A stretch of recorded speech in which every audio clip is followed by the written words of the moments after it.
These first two poems are about my Irish granny, and they're kind of about the same experience. So it's called Parting. I watched the moon rise and the moon rise, catching planes to Ireland, just in time to find you alive for a minute. And later at the church, no one knew how I was related to you, your secular brown grandchild. You should have died a day earlier, they said. You must have been holding on for the last one to arrive.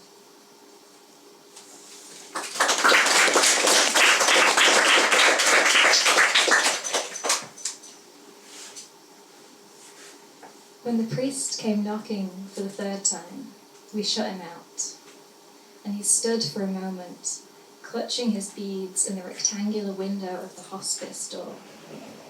The line between comedy and grief really is that thin.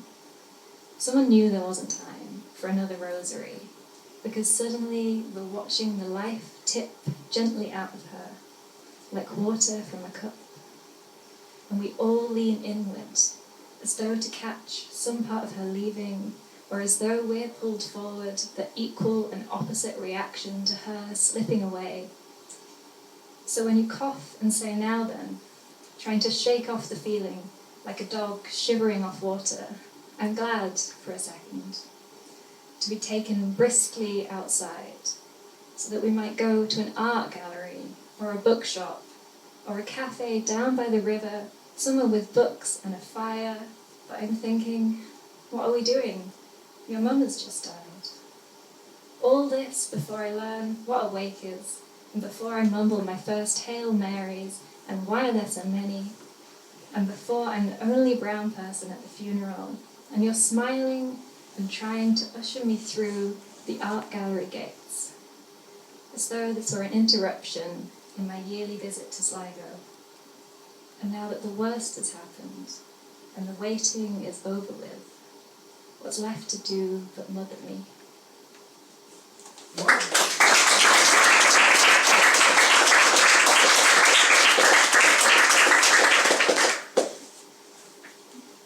So the next few poems are kind of about my Guyanese granny. Bird Cherry. To teach myself belonging, I try to find the name of the blossom tree darkening by the window. Bird cherry or sweet cherry. From the curve of its leaves, I hold each possibility of its ungrown berries in my mind. If I met my great-great-grandmother, I wouldn't know the name of the language she spoke. Bird cherry or sweet cherry. In the dusk, the petals fall in drifts like sea foam. The soil remembers everything it used to be. Carbon, fracture, petal. Last month, the full white blossoms swelled and blotted out the sky.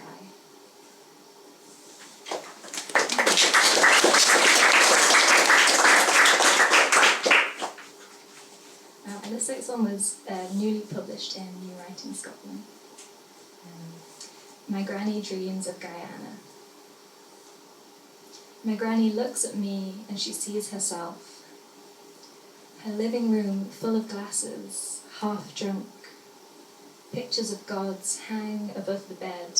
She listens to a record spinning out in another room, another house. The rant of rain on begonias, mangrove and wood slats, the parrots asleep. Things change. I try to pull quiet in to cover us. The walls sing. She looks at me and she sees herself in the slant moon, the water, the waning bank.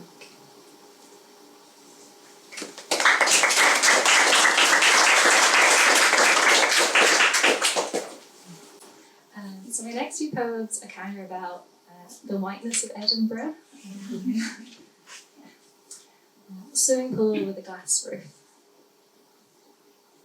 My arms look darker against the whiteness of the still water than I thought. The white moon observes me behind the glass.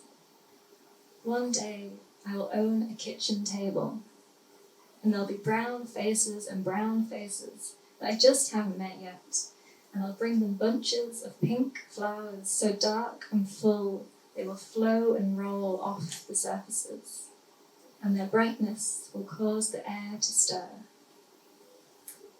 For now, whiteness and reflections of me and moon dissolving.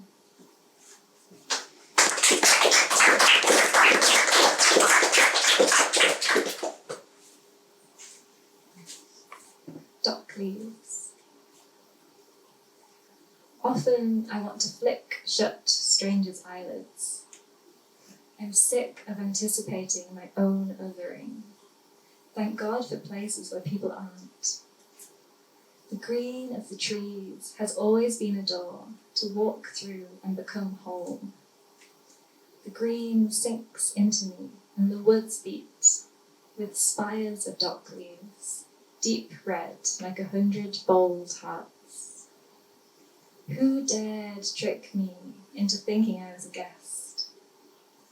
Up ahead, the wild silver lake exists for a brown girl to crouch beside it and try to catch the frogs.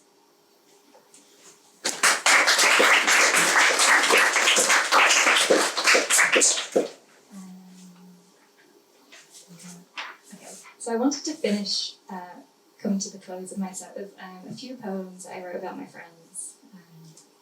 This one's called I Only See Deer with You. I only see deer, she said, with you.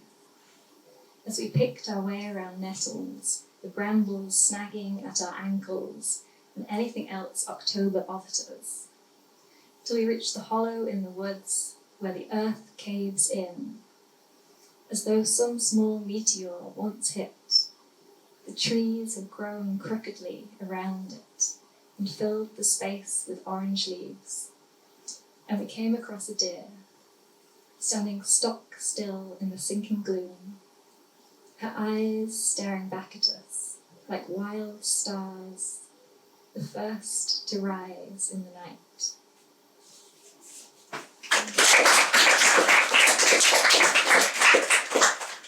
And this one's also about a friend of mine who, I don't want to say introduced me to food, but introduced me to like loving food, I think.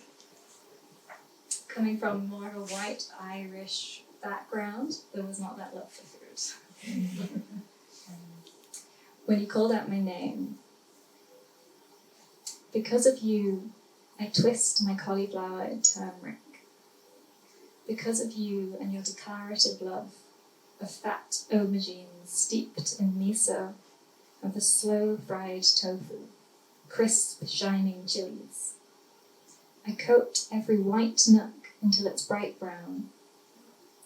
Brown women taught me how to love myself by loving. When you called out my name in the street last week, it sounded like depth, like roots stirring, like a summoning within myself. From the kitchen, I look out at the bare trees, and there, perched alone, is a brown-breasted sparrowhawk, held completely in the branches, like she never had to arrive. I think of the newly full tree, the striking fullness of your heart naming mine.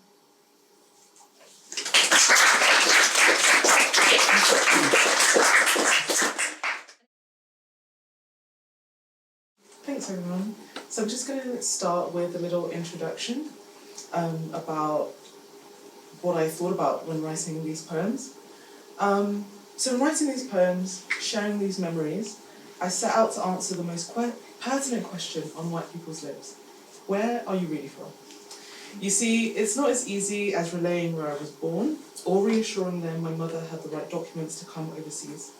It also acts as a great reset button to remind us one of us belongs, one of us questions, one of us is to be satisfied, and one of us is not. One of us answers. It always seems to be me. who sees you walk away and harass the next person. And it always seems to be me, who's wondering why my mere standing here does not signify I belong. That's sort of a lie. We both know why. Black people innately don't belong in white spaces, right? Hence, you cross-examine my name and extract the most controversial details of my passport. Where have you come from? Was it hard to get in? I hope you make a few extra quid moonlighting as border force, because you're employee of the month in my mind. Waltzing into the commons of my mind to seek and define, who am I? How did I get here? Where do I belong? I want to thank MB and BKco for putting on this event in a safe space, which the lonely corner of that conversation is not. I'm going to explore who I am, where I've come from, what the fuck I'm actually doing here with you. When white people ask me where I'm really from, they're expecting me to say a country they've never been to. They'll mention a co-worker they've similarly interrogated and the results of that interview. And as they soak up their pride, I'll calculate how many thousands of miles separate the two countries. The conversation stalls and stutters from there because they know nothing about Nigeria, that's where I'm from, even though it's a British invention. If you could pack it in a suitcase, it'd be in the British Museum, and we'd finally be reunited with our bronze. It might be more meaningful to say, I am black. I come from the time beyond blackness. Have you been? I come from survival of whiteness, so my presence is awkward and political. I come from struggle. British boots are marked forever in our mud, in our marshes, in our homes. I come from ancient discovery, astrologers, travellers, wise women, soothsayers, so when I have a cold, my grandmother gives me recipes, not medicine. Life lessons are sang all day long in my household, not hidden in books. I come from the sun, so my time on this earth is baked into my skin. When I see another black person, real recognise real, family recognise family, life recognises life. I'm going to share some words today about where I'm really from. What I remembered when I traced the golden thread of my family. As an other, second, third, fifth, best, always to whiteness. History, lineage, purpose, these things distort in the shadows of its superiority. I felt all of these to answer the same questions for myself. Where am I? Who am I? Where do I belong? And I felt lost. I've been ripped away from communities as soon as they become home. Being brought down to size, standing in the corner of a room full of laughter, personality and stories, answering questions about where I'm really from. When that person walks away, I curled back into my blackness, and I want to share with you guys what the blank canvas revealed. So, my first poem is called Nana's Arrival. I love that you spoke about your grandma. It's great, I get to speak about mine as well. She's matriarch of my family and the first person to step foot in the UK, along with the rest of the Windrush generation. So this poem is about her arrival. She landed, 1975, 6 girlfriends deep, curious felines sloping through foreign streets, eyeing new men, writing back home, boasts, gossip, dreams to those patient enough to wait. The images stick in time as her memory wanes, but her voice heightens with anticipation, tone shifts with curiosity, and I get the gist. I flick through old photos with my nana, she's arrived, an especially summery August 2010. She curls out the cab, black shades hide deep caring eyes. We squeeze and I am in the clouds, falling deep into her nostalgia. Awake in a jungle of glistening golds and deep water pearls. From a market in Turkey, 1980s. The opportunity to explore arrived without warning, and a generation of Africans finally got a break. Seamstress by day, 1975, the best dancer in Camden by night. By the time I arrived, 2 weeks late, 1998, London had lost its charm. You triple-checked your visa to have it triple-checked again, and the gifts from Europe had been seized back. She burst through the hospital and engulfed me in her pearly sea. We've stayed in our own world since. My memories locked in the reflection of her dark eyes, they relay her stories to me, and I stitch them back together whenever she arrives.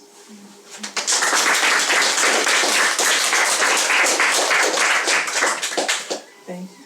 This next one, it's called Plantation Place. So I was born in South London, Peckham, and it's a place that is going through a lot of gentrification at the moment. And whilst I was walking in South London trying to get away from all the rooftop bars in Peckham, I came across this office building where some local shops used to be, and it genuinely was called Plantation Place. I beg you to look this up. And it was quite astonishing to me that these people had just been so blatant about their intentions. So yeah, it was originally called Peckham, but I just had to change it to that to just, remind myself that South London is going down the hole. Okay. I've seen the same sun rise and set on Peckham streets since I was born. The same old beat through construction and demolition. Catching the rays, we're the only other constant. Hot oil pops on the kitchen stove, we pop in plantain, regeneration or not, we and the heat are the only constants. We tracked the rent rise with the skyline, looming over markets, stocked with the freshest fruit, bordering the friendliest smiles. We felt our pockets get tighter like a squeezed braid, trapping in the heat, but they're surprised when it boils over. At the top of my road lay a graveyard. Death was routine, expected. Regeneration is unsettling, intrusive, grey. Peckham's moon washes us in silver and light, for it's easier to get rich at night. Before I was old enough to party, my mum and I danced on the bus, Badu through the speakers of Nokias with fresh calling cards. At night, we ride in the back of her friend's car, windows down, to offer that auntie a lift. You'll get lost in the sea of people, they're spilling out of takeaways, fingers slick with oil, heading into the night to stroll off full bellies. I've smelt the sea in Peckham streets, fish market first thing, the worst chore ever, tugging at my mother's church dress as she bargained for a couple more off that kilo.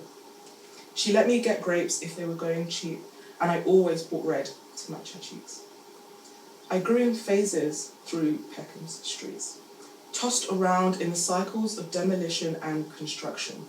Post-conglomerate signs, we made our own way, chased the sun through the skyscrapers and set away on the overground.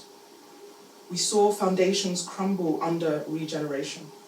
The skyline traps the heat and we all burnt under the blanket of yellow hazmats. I grew through the cracks of Peckham streets. A peace lily trampled more than once, adapted to the concrete, growing far enough to find a gap in the skyline to breathe in and out the sun's heat.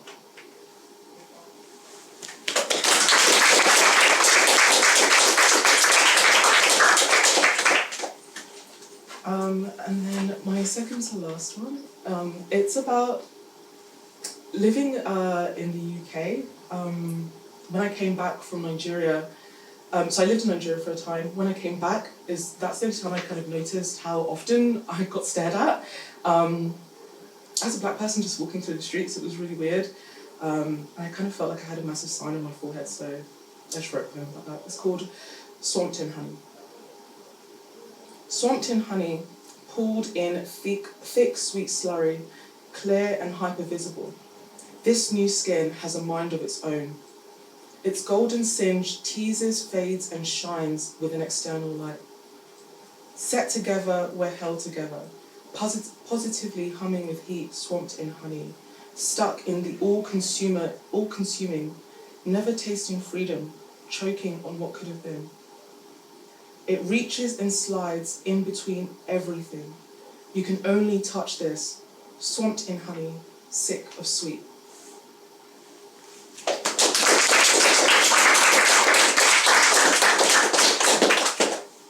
And then for my last poem, I wanted to talk about how amazing it was for me to go back to Nigeria as a child and be with my grandmother. I speak to her often now. She is a bit too old to come over and stuff, but at the moment Nigeria is going through a lot of drought because of the climate change issues caused by the West. And when people speak about the practical steps that you can take to offset your carbon emissions, I think that they don't often think of native communities that are already sometimes lost. And I wanted to talk about how nature for us wasn't an afterthought, but very much a part of our family, and that lesson is kind of passed down in generations. A world that embraces mutuality with nature, thriving outside the law. Celebration for celebration's sake that lasts late into the night. Spices and herbs crushed in the mortar fuel the heat like dark peppers glow in the fire pit tonight. Bring your stories, myths and fairy tales, the children hang on your every word. The older ones recall their travels across this landscape. Borders breached, we journey together. It's an extensive family, and look, here comes that one cousin right on time who prefers eating with you to eating alone. First serving, first fruits of the season, charmed down by suggestive lovers. We've been watching the mangoes grow for ages, its shade morphing from timekeeper to confidant to hiding spot seamlessly. Seasonal change, seasonal work. So the tools stay bringing abundance, darkened with use, leaned against the open gate. Plans abandoned, it's okay, we'll get to that weeding another day. The sun sits high and stubborn in the afternoon, and the sky comes alive for a free show. In rolls the breeze, we give thanks, otherwise we'd have steamed.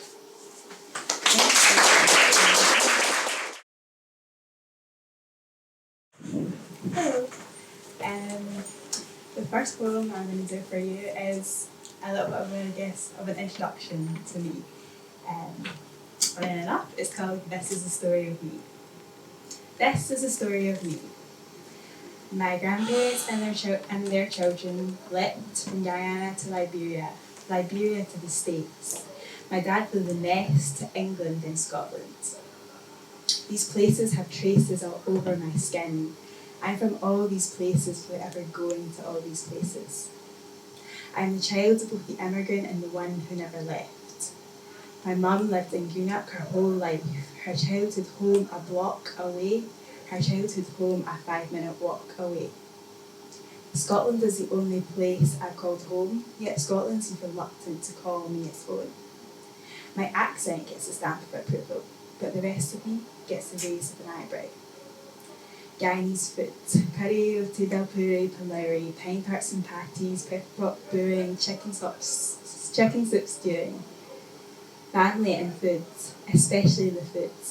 All I have left to remember a country that doesn't remember me. A country I only see through the eyes of others, hear through the accents of others, and feel through the smiles of others. Grandpa loud but loving, proud of me but prideful. Grandma Lee soft but stern, quiet laughter, quiet loving. I hear their voices more than I see their faces. Over the crackly corded landline, we make space and embrace the meantime, the in-between time of 4,000 miles between time.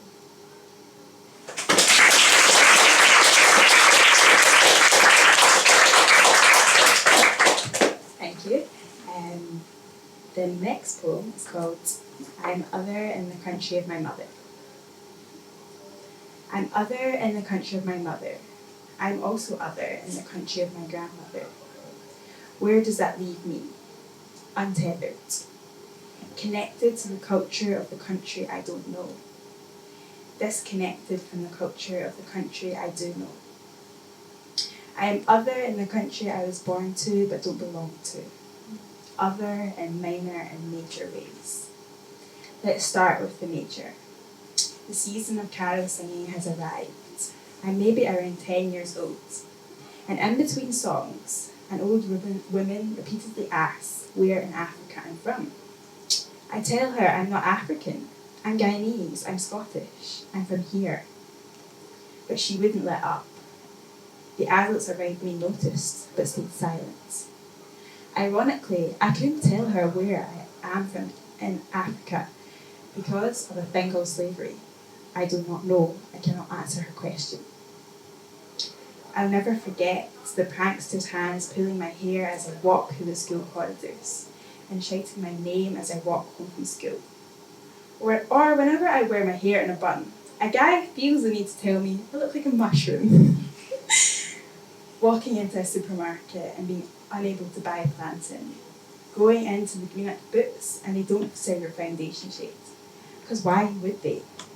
It is bringing a suitcase full of hair products back from America every time. Because Boots also doesn't sell after hair products. Beautiful African head wraps collect dust in a drawer, waiting for the day I live elsewhere, somewhere I won't get laughed at the moment I step outside my house. It is getting into a taxi and the driver telling you he doesn't see colour, and then after he drops me off, the next person who gets into his taxi happens to be black, and he assumes the man was my dad. Coincidentally, the man was my dad. But I don't think that matters. Either way, he would have asked that question, even though the driver doesn't see colour. My otherness compounds in microscopic ways. Like when the sun is out and everyone fools themselves that it's warm enough for shorts, but I've still got my winter coat on. I get more lingering looks than the men who wear shorts in winter. Some days I feel too vibrant for this town. Open my wardrobe to a sea of red, yellow, orange, pink and purple, because it is my inheritance to dress as bright as African wax prints. Here people dress like they want to blend into the concrete and brick. Even if I was to ditch the colour and dress as grey as the sky, I can't cloak the skin and hair and body.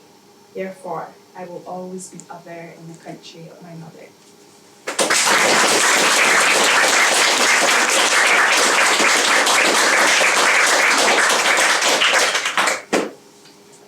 This poem, You and Me and You, is about othering in a different way, feeling other from my biological mother who is white, and also sometimes seeing her as the other too. I look at you and then I look at me. I look, but I cannot see. Any of me and you or you and me. Where are you in my crazy curly hair, my golden brown skin, my dark brown eyes? Where am I in your straight and now grey hair, your pale complexion, your blue eyes? Is that the issue, the root cause, the reason that when you look at me, I don't feel seen? Fear creeps in, so I put up a screen between you and me and anything real in between. Because I'm scared of the hurt you could inflict, and I'm worried that you can't take the hit of my words, truthful and honest, but hard to hear. I look, but I cannot see. Any of you and me and me and you. Is that the issue, the root cause, the reason that when you look at me, I don't feel seen, the reason I feel scared to be me.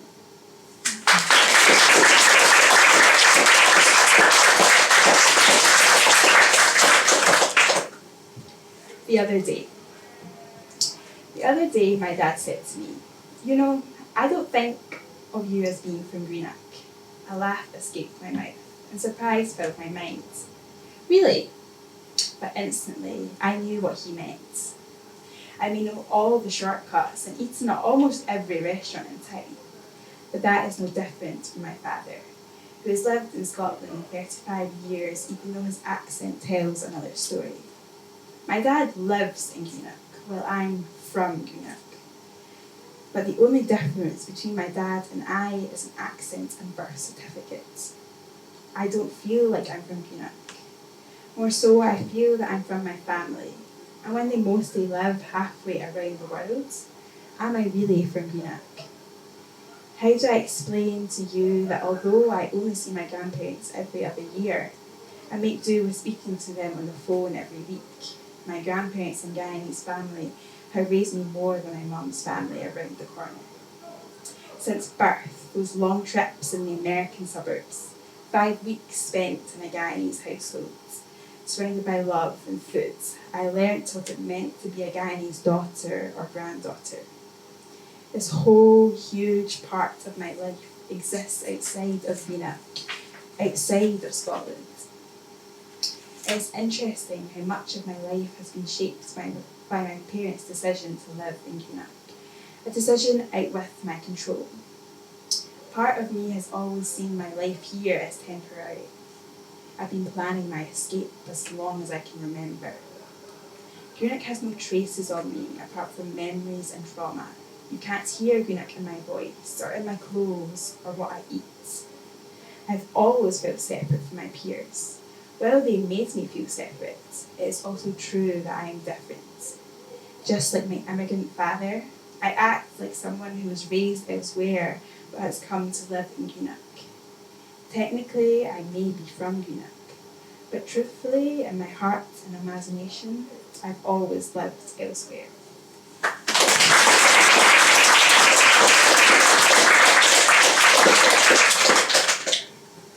And the last poem I have for you tonight is called Tightrope. Scotland is the only place I called home, yet Scotland seems reluctant to call me its own.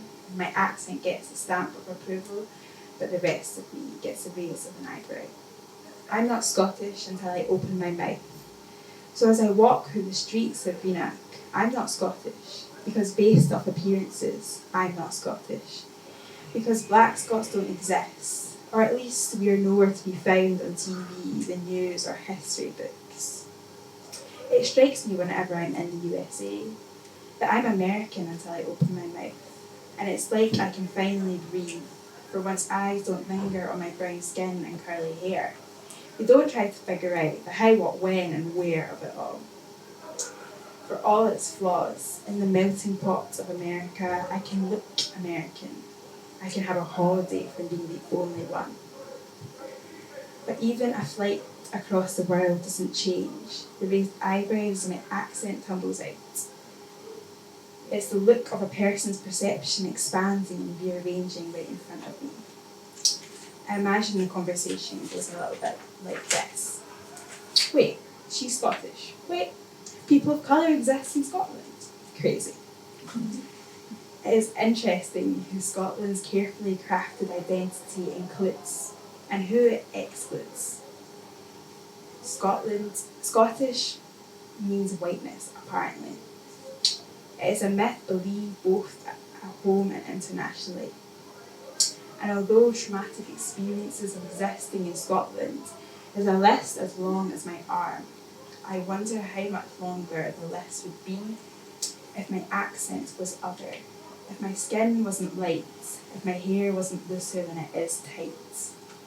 And that is the tightrope I walk between oppression and privilege. Because while I'm not Scottish until I open my mouth, when I open my mouth and my accent tumbles out, people relax, just a bit, and the perception of me rearranges, just a bit. And that is the push and pull of experiencing anti-blackness and benefiting from whiteness. Similarly, I'm pulled to find belonging in Scotland, while being pushed to pack my bags and turn my back, in the country that is my home, but for years I wished it wasn't. Perhaps it is not only Scotland that is reluctant to call me its own.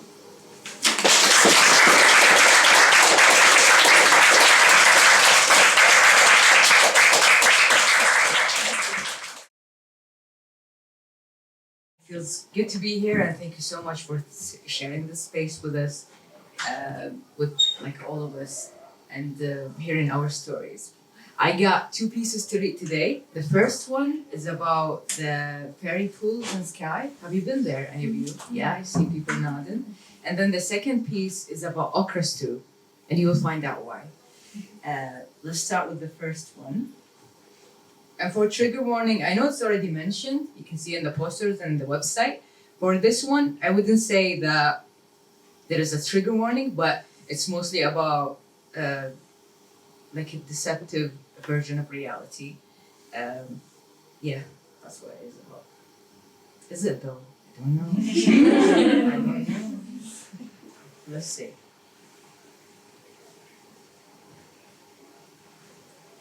Bear with me.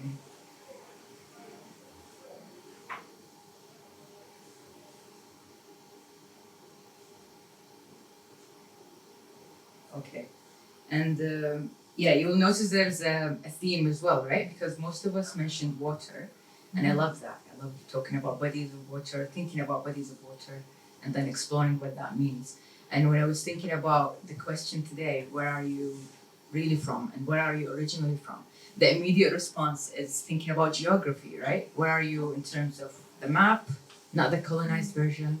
But yeah, geographically, where are you from? Is it a country? Is it a state? Is it a city? Is it a town? And then what's around you? Is it a body of water? Is a mountain? And then I kept thinking about that. And yeah, of course, I will mention that in my pieces and about myself. It's part of me. But at the same time, I'm like, where I'm really from. And I feel that I'm really also from experiences and from journeys and from things that I go through.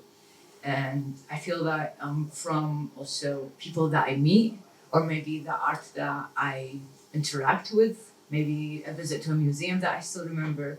And maybe I'm from a language, a certain language that I feel more connected to. Growing up bilingual, I grew up with Arabic and English, but I feel there's also the languages that were around me that impacted me as well. So where are you really from? It's like, how do you start, right? What do you talk about? And I chose to talk about this hike for now. After hiking for 2 hours, while battling bugs and hunger and the mere existential crisis, we decided on a pool to swim in. Bear in mind that the water temperature was less than 12 degrees. I would like to express that swimming in such cold waters is almost illegal. Also, we were in desperate need of a distraction from the midges and that were devouring us alive, and we needed a hygienic bath. And we also needed to take cool photos for social media. Of course, right? So looking at the crystal clear pools and the reflection of the sky across them made me wonder about what the waters might hold. I have always been suspicious of this kind of embrace. What kind of emotion would the water evoke? It was such a welcoming landscape. I've always been, It was such a welcoming landscape. I am only used to swimming in the waters of a very warm gulf that lies between the Arabian Peninsula and Persia. And the temperature would reach 40 degrees in the summer. And now I'm willing to jump into these waters that are unfamiliar, unpredictable, and appear prettier than what they hold. How to pick up the pieces in a moment of profound betrayal? Or is it a moment of identity formation? Acknowledge the usefulness of this analogy, but also the limitations of it. Because the basic, obvious, fundamental fact is that we are fluid. We keep changing, growing, maturing, and our understanding of ourselves and deepest desire will always be partial and never whole. This is the only fact that stands in my world. And this might be the reason why I give others and myself too many second chances. I have been looking for years for waters that resemble what was encoded in me, with no success thus far. To cultivate my feelings of grief and loss, I decided to let go. I declared that I was ready to experience this fabrication of euphoria. This is me directing my speech to the Scottish waters before going for a wild swim. And I did it. On a personal level, I have always been keen on domestic and international traveling, but due to having a limited capital and immigration-related complications, I don't have the luxury of traveling anymore, not as much as I fancy anyway. Living in Scotland has expanded the totality of my longings within the limit of local outdoor activities. I discovered my passion for Monroe bagging with friends, and on the other hand, solo hiking been really delightful with an emphasis on photography. Finding myself staying in the Great Camberley View and the other wee isles, appreciating all the stunning rainbows that I have encountered. On some days, the adrenaline rush of exploring a new area brings me comfort. On other days, it is the smell of petrichor that caresses my senses while I have my daily walk in the park outside my neighborhood. I try to gracefully navigate the fluidity of my human conditions while coexisting within the fluidity of the universe, always nurturing my next anticipation and giving myself a second chance. Thank you. This is the first piece.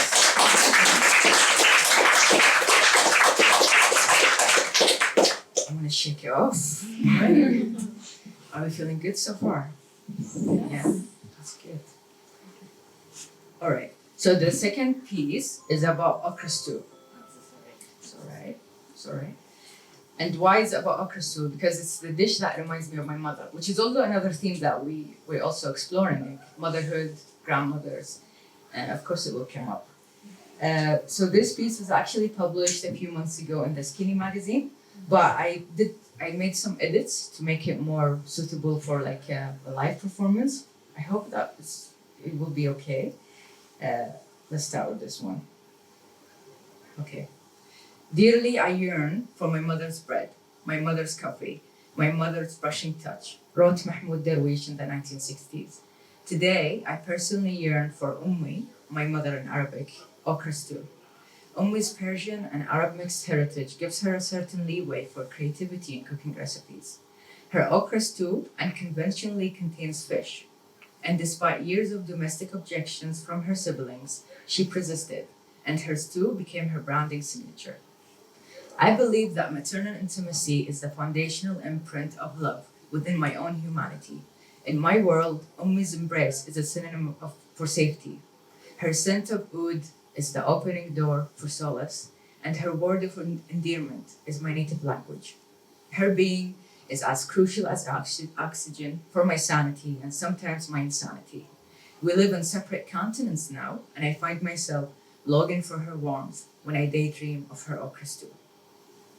One evening in winter 2021, Glasgow Southside, I spoke with Ummi over FaceTime. She was fighting the urge to surrender her eyelids to sleep while asking what I had for supper. I was in bed, covering and seeking some more warmth. I cooked the diasporic version of your okra stew tonight, I said jokingly. We said our goodnights, and I ended the video call. I couldn't let the stew simmer long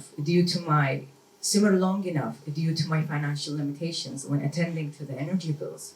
Canned food fits my student budget. To compensate, I sprinkle some of the Kuwaiti mixed spices that my family sent me for Eid. And then the aroma takes me right back to the vision of Ummi in her kitchen, cutting fresh vegetables, and sometimes she will be rearranging her spice cabinet. I didn't feel cold anymore. Ummi's okra stew brings a complete disconnect from my reality as a solo immigrant, and instead reconnects me to her. Thank you.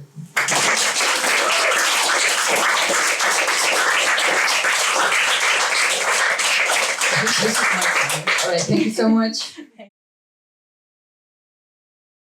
So thank you so much for having me. It's been a wonderful night so far. Thank you everyone for sharing. And I'm going to read a poem that's written in Doric, which is the northeast dialect of Scots. So you might not understand all of it, but just let the sounds and the swallowed vowels and the harsh gurgles wash over you. And it doesn't have a name because I'm not very good at naming things, but that's fine. Something's not to be named. Scrapped into the bleed of my father's folk is the skyry tongued lead of my father's folk. Een gliscod on words burstling under the skin, and you'll ken what it means to these folk to be kin. Fit why would they cry een of their ain cousin? A word fairflin ricken an hour when sharpen, it ca had the wecht, o a the bodies they ca sibling. After your brother's bairn is your brother and When my bleed is screeved in English, it spells out bairnless, but my father's folk ken this isn't true. They dinna hae nephews, just sons carried and dropped by some other sisterly body. A gwig lang fairly afore I was blethering and spicking, a clan Jaffrey o' words gathered ill-tricket, and they hurpled along Congolese tongues, lexical invaders sent to howk a culture fae unsuspecting moves, bruise at lippet and sair begek it, loons and quines, new expected to spick words teemt at the taste of their bleed. Peely, wally, dweebly and wobbly, scanty words fit unspelt the family tree. But scrapped into the bleed of my father's folk is the thrawn, tongued lead of my father's folk. And fin that lead is scrat sae deep, our muckle, in linguistic interfickering, Canna stop the bleed fae Etlin to be heard. Just een reed drop speaks luder than ony single word.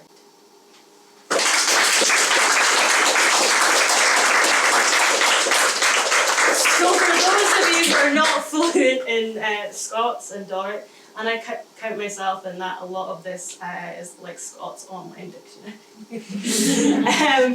So basically the inspiration for this was, so my dad is from Congo. He's actually there just now, and he'll be back soon. His flight got delayed, so he'll be back in a couple of days' time.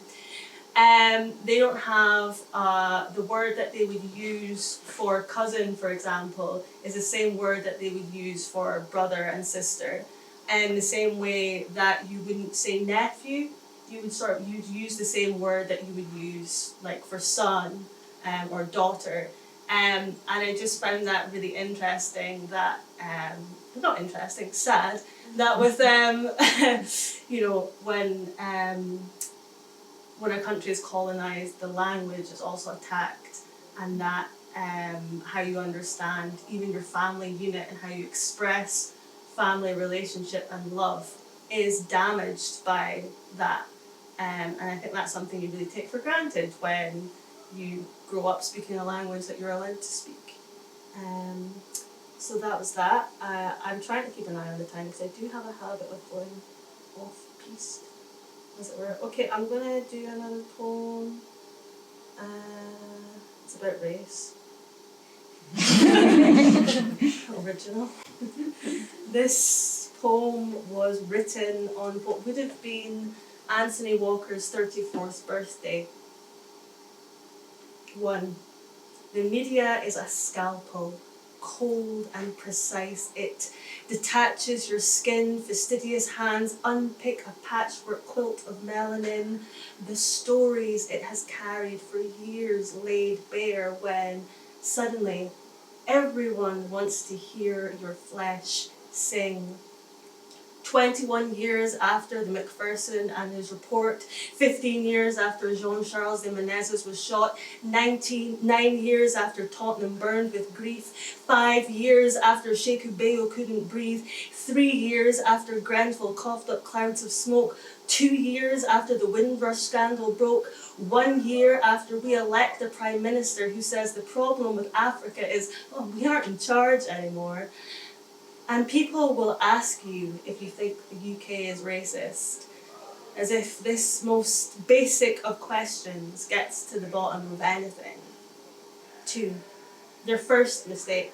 Assuming a definition of racism is entirely subjective, there's simply no, entirely subjective, because there's simply no objective way to identify it, no diagnostic criteria, a symptomless killer. Their second mistake, worshipping binaries, black or white, one or the other. People of no colour need to know if something is or isn't. There is a box labelled racist, and you will have to squeeze people inside it for the sake of a soundbite. By this point, we should all know what racism smells like, but when someone's mouth and deeds reek of it, we waste time debating the existence of a racist bone in their body, as if racism were an essential quality you either have or don't, black or white, one or the other. If it were that simplistic, melanistic folk could finally stop talking about race. When a person upholds racism, it's not their bones talking, it's an idea that has corrupted their body. It isn't an immutable and personal characteristic, so it shouldn't really hurt to challenge it. Racism is a spectrum disorder. It is expressed through a cluster of traits and behaviours triggered by the same underlying mechanism. This complex condition links other syndromes like sexism, ableism, and queer antagonism, like disaster capitalism and environmental terrorism. Marginalised bodies suffer chronic comorbidities. When our lives aren't singular, there can't be one single cure to alleviate systems of oppression. Every system is complex in its contradictions and multiplicities. We can never address these if we insist everything is black or white, one or the other. Their third mistake, thinking they can take racism 101 every year while black people have to learn on the job. 3, put the scalpel down. Put the scalpel down and ask me about the blood language of the diaspora, how it fills my veins with whispered names of the dead. Ask me the colour of the death-soaked thread that connects the cultural, economic and legal traditions of a rusting empire desperate to stay relevant. Ask me why the heart of every fight for freedom beats the same rhythm and how our song is stronger when we sing together. Ask me about the equalizing social process of being blackened that makes us black full stop and erases our black and. Ask me about people who are black and trans, black and disabled, black and doing sex work, black and Muslim, black and without recourse to public funds. Ask me how it feels to talk about racism on television when Nigel Farage was given a disproportionate amount of airtime for years. Then ask me if journalists have a duty of care. Ask me who was killed by Scottish police on a sunlit street in 2015. Put the scalpel down and I will read freely from my skin. 4, Anthony Walker should have been eating cake today. I wish I didn't know his name. I wish you didn't ask the same questions you were asking back then.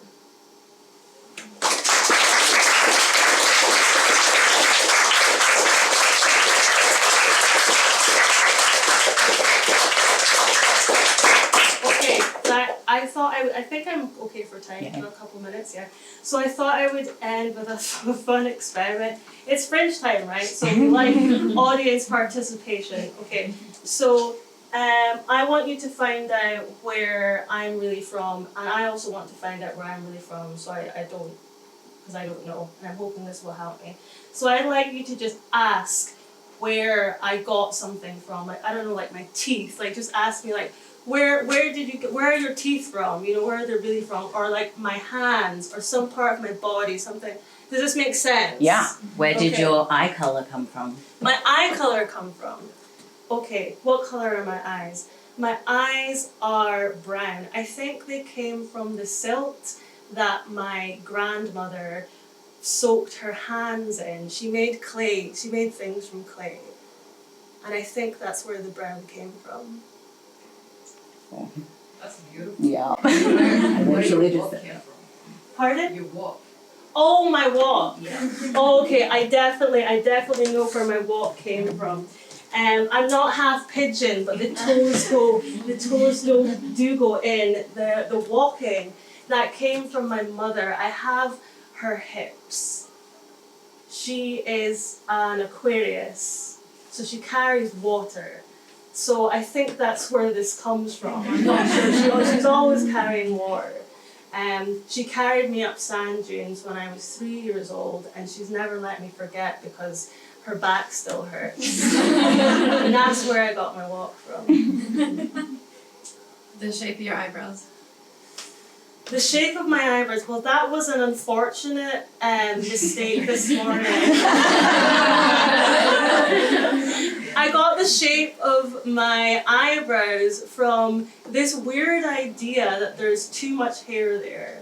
And I think that idea is probably from the patriarchy. So I'm thanking my weird eyebrows I'm not so happy with today from the patriarchy. They look nice. Oh, thanks. Okay, well. Where's your nose from?